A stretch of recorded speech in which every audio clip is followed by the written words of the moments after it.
Bibi Netanyahu has been speaking to the international press this week, trying to justify the coup, the first step of which was enacted on Monday. I want to talk about just 5 points that were untrue in an interview that he gave to Wolf Blitzer on CNN a couple of days ago. 1. This law does not restore balance at all. In fact, it takes all the power and puts it in the hands of the government. It's called a dictatorship. It's not great. Let's just compare it to the US for a second. In the US, you have a stable structure, at least, where you have a constitution, 2 houses of parliament, federal system, separate executive, and separate elections for all of those things. Israel doesn't have any of those structures. Therefore, its democracy is very vulnerable. This government is hijacking it. 2. Israel is definitely not the only place in the world where the court can tell government that its action is extremely unreasonable. In fact, the UK and other Commonwealth countries have the same system because there too there's no constitution. 3. The court definitely has the authority to cancel this law. And it is nothing like changing the Constitution or canceling an amendment to the Constitution in the US. In the US, you need 2/3 of both houses of parliament. We have only one. And you need 3/4 of all states. In Israel, you need 50.001% in the only house of parliament that we have to both make and unmake a basic law, which is our standing constitution. They are taking advantage of that. 4.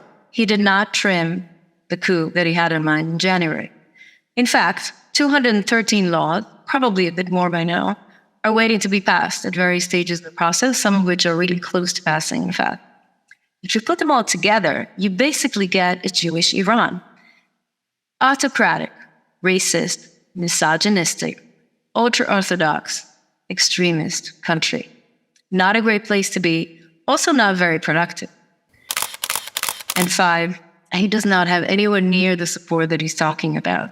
Every single survey, including one from yesterday, shows that the overwhelming majority of Israelis is dead against this. Every world leader is speaking out against this. He's quoting numbers that are just not true. The demonstration that supports this at their end that happened earlier this week used pictures from our demonstrations against the coup. Just for comparison, we have been in the streets for 30 weeks straight, protesting against this thing, warning against the implications of what is going to happen, what is beginning to happen. Just on Monday, 600,000 Israelis were in the streets protesting against the coup. That is the equivalent of 22 million Americans. Think about that. 30 straight weeks, 22 million Americans. That is unprecedented. Finally, think about his demeanor.